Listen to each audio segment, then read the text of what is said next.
Maxamed Nuur oo ka tirsanaa booliiska magaalada Minneapolis ayaa shalay xabsiga loo taxaabay. Maxamed ayaa lagu soo oogay dacwad dil ah oo bishii July ee sanadkii hore uu toogasho ku dilay haweeney la oran jiray Justine Diamond. Haddaba garyaqaanka iyo xeer ilaaliyaha degmada Hennepin ee gobolka Minnesota,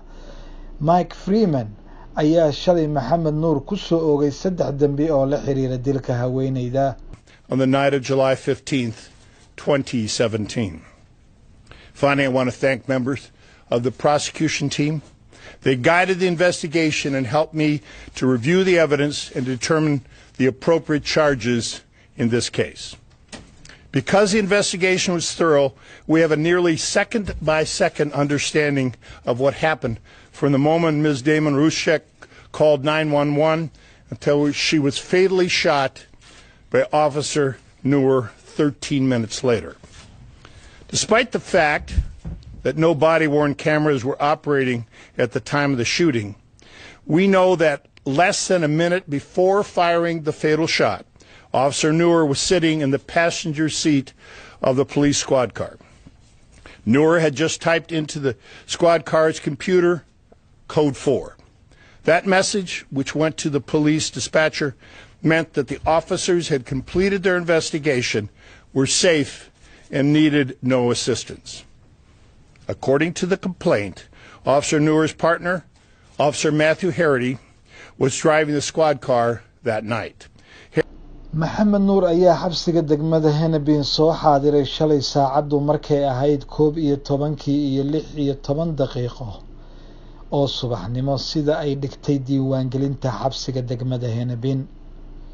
sidoo kale lacag dhan $500,000 ayaa la dhigi karaa haddii la doonayo in damaanad loo dhigo dacwadiisa inta ay socotana uu dabadda ku sii joogi karo. qareen Cabdinaasir Maxamed Cabdulaahi oo garyaqaan caan ka ah gobolka Minnesota kana howlgala xafiiska AMR Lawyers ayaa nooga waramay xariga Maxamed Nuur iyo sida uu ku gaaray go'aanka xeer ilaaliyuhu. waxaa xeer ilaaliyaha degmada Hennepin oo ay Minneapolis soo hoos gasho xeer ilaaliyadu waxaa la yiraahdaa Mike Freeman.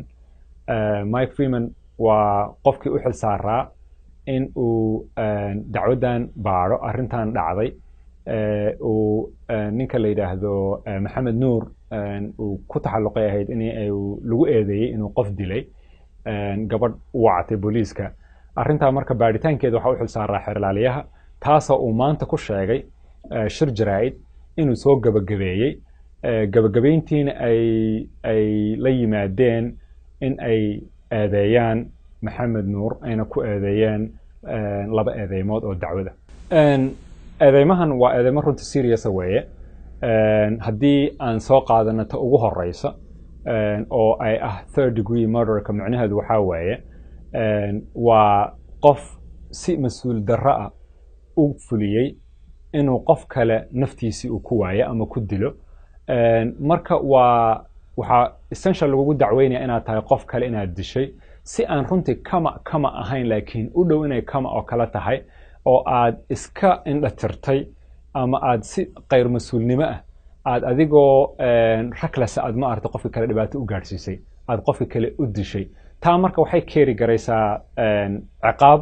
gaaraysa ilaa iyo 25 sano waa maximum keedu 3 sanana ay ugu yar tahay. balse waxaa jira sentencing guideline laga yiraahdo state keenan oo ay judgeadu isticmaalayaan taasoo keeni karta ciqaabta case-kan oo kale ilaa 12 sano maadaama Maxamed Nuur uu yahay qof xubin ka tirsan ciidamada booliiska runtii backgroundkiisu yahay qof aad u fiican dambi hore aanan lahayn. taasaa marka waxay ka dhigaysaa 25 sano ilaa 12 sano noqon karta. waa haddii dacwadii lagu helo way marka qaybta sentence-ku waa qayb ka baxsan dacwadeynta hore ee maxkamadda. qodobka labaad ama eedeynta labaad waxa weeye waa manslaughter weeye taasoo ka hooseyso murderka ka hooseyso oo macnaheedu yahay iyada lafteeda qaab yar negligence camal oo kale ah inuu qofkii uu si aan lama filaana oo aan iyada lafteeda ma taqaanay taxadar la'aana oo qofkii kale u sababay inuu naf ku waayo qof kale uu ku dilo. taana marka waxay keeri garaysaa ciqaab gaaraysa ilaa iyo 10 sano oo iyaduna mataqaana ugu yaraan qaadanaysa ilaa iyo 3 sano minimumkeeduna uu yahay so iyadu lafteedu waxa way celcelin marka la yiraahdo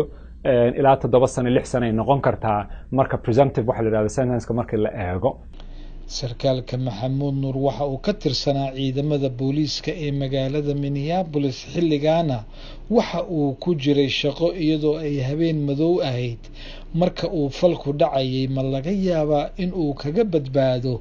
xariga waqtiga dheer qaadan kara haddii guddiga loo saaro ay ku qiimeeyaan dhacdadan xilliga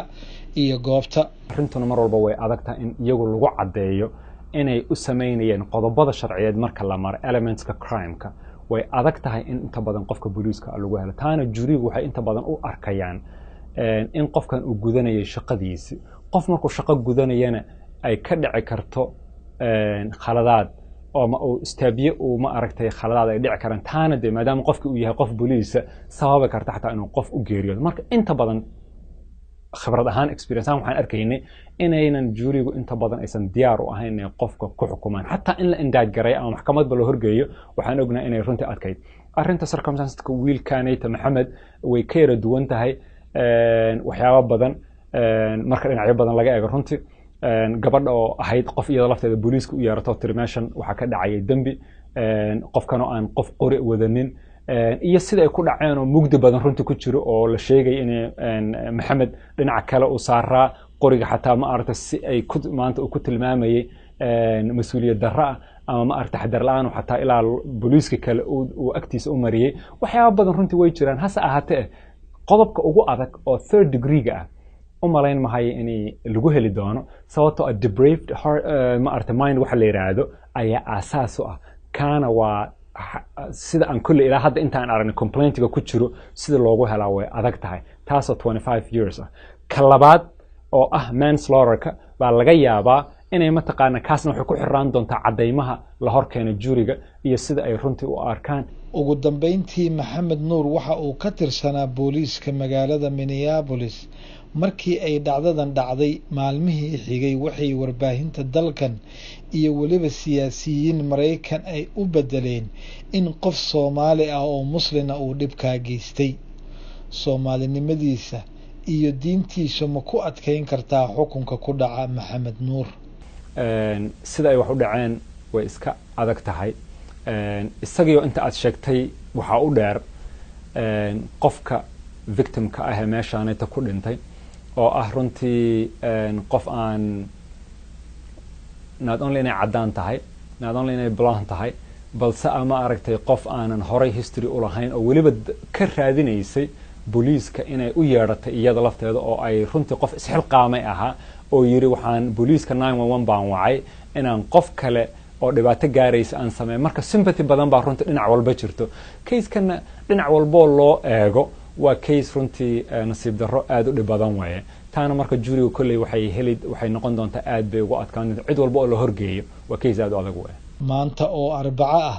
ayaa dacwadda ama maxkamadda Maxamed Nuur ay ka bilaaban doontaa xarunta maxkamadda ee degmada Hennepin ee gobolka Minnesota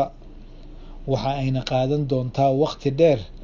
iyadoo loo saari doono sida uu sheegay xeer ilaaliyuhu guddi ka soo baaraandega Siyaad Saciid Saalax